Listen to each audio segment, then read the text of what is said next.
ओम नमः शिवाय। नमस्कार हरि प्रेमियों, आपका हमारे YouTube चैनल में स्वागत है। हरि प्रेमियों, कैसे हैं आप? उम्मीद है आप सब अच्छे होंगे।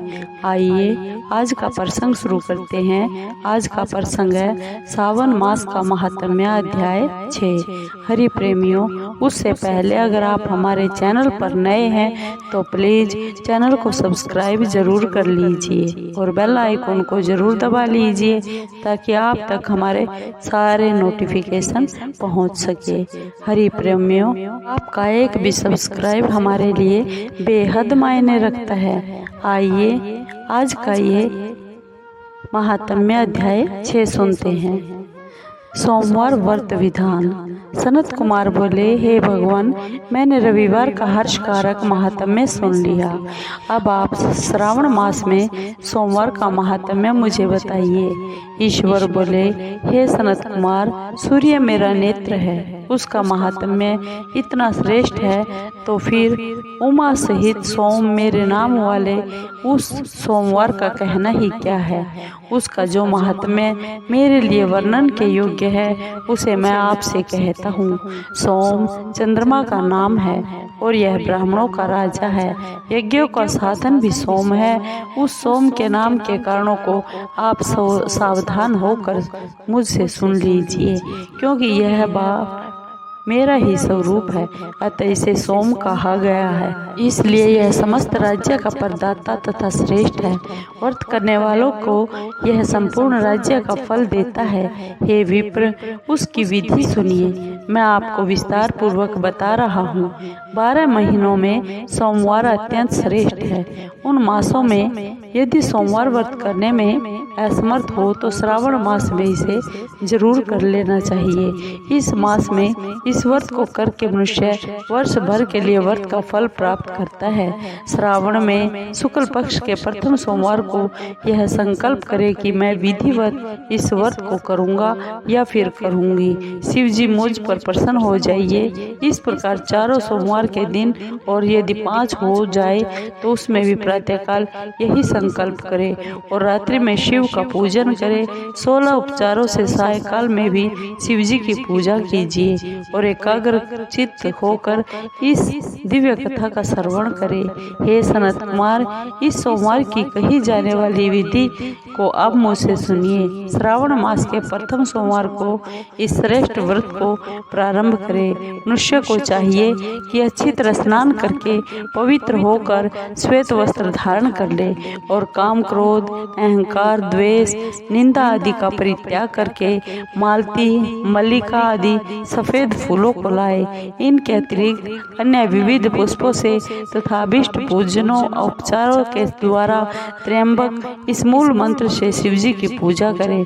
उसके बाद कहे, मैं शव, भावनाश, महादेव, उग्र भाव, उग्रनाथ, शशिमौली, रुद्र, नीलकंठ, शिव तथा भवहारी का ध्यान करता हूँ। इस प्रकार अपने विभव के अनुसार मनोहर उपचारों से देवेश शिव का विधिवत पूजन करें।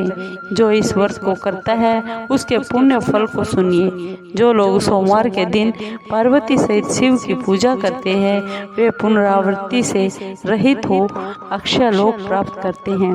हे सनत कुमार, इस मास में नक्त व्रत से जो पुण्य प्राप्त होता है उसे मैं संक्षेप में कहता हूँ। देवताओं तथा दानवों से भी अभेद्य 7 जन्मों का अर्जित पाप नक्त भोजन से नष्ट हो जाता है।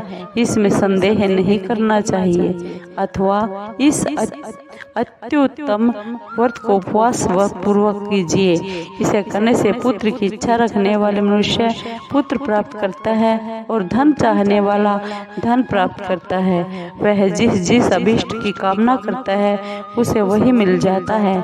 इस लोक में दीर्घकालिक वांछित सुखों भोगों को भोग कर अंत में श्रेष्ठ विमान पर आरूढ़ होकर वह रुद्र लोक में प्रतिष्ठा प्राप्त करता है। चित्त चंचल है, धन चंचल है और जीवन भी चंचल है।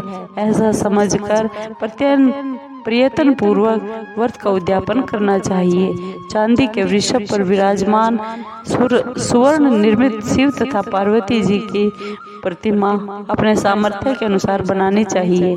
इसमें धन की कृपणता नहीं करनी चाहिए। इसके बाद एक दिव्य तथा शुभ लिंग तो भद्र मंडल बनाए तथा उसमें 2 श्वेत वस्त्रों से युक्त एक घट स्थापित करे। घट के ऊपर तांबे अथवा बांस का बना हुआ कोई पात्र रखे और उसके ऊपर उमा सहित शिव को स्थापित करे। उसके बाद श्रुति, स्मृति तथा पुराणों में कहे गए मंत्रों से शिव की पूजा कीजिए। पुष्पों का मंडप बनाए तथा उसके ऊपर सुंदर चंदोवा लगाए।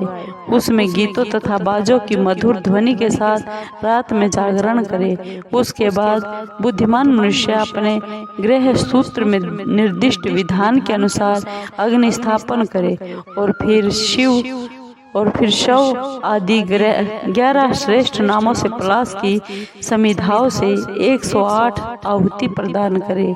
यव, व्रीहि, तिल आदि की आहुति इस मंत्र से दे। बिल्व पत्रों की आहुति त्र्यंबक अथवा षड अक्षर मंत्र ओम नमः शिवाय से प्रदान करे। उसके बाद स्विदिष्ट कृत होम करके पूर्ण आहुति देकर आचार्य का पूजन करे और बाद में उन्हें गौ प्रदान करे। उसके बाद 11 श्रेष्ठ ब्राह्मणों को भोजन करवाए तथा उन्हें वंश पात्र सहित 11 घाट प्रदान करे। इसके बाद पूजित देवता तथा देवता को अर्पित सभी सामग्री आचार्य को दे दे।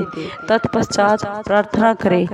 इसी विधान से जो मनुष्य इस व्रत को करता है वह जिस अभी लसित वस्तु की कामना करता है उसे प्राप्त कर लेता है और अंत में शिवलोक को प्राप्त होकर उस पुण्य लोक में पूजित होता है। सनत कुमार, सर्वप्रथम श्री कृष्ण ने इस मंगलकारी सोमवार व्रत को किया था। श्रेष्ठ आस्तिक तथा धर्मपरायण राजाओं ने भी इस व्रत को किया था।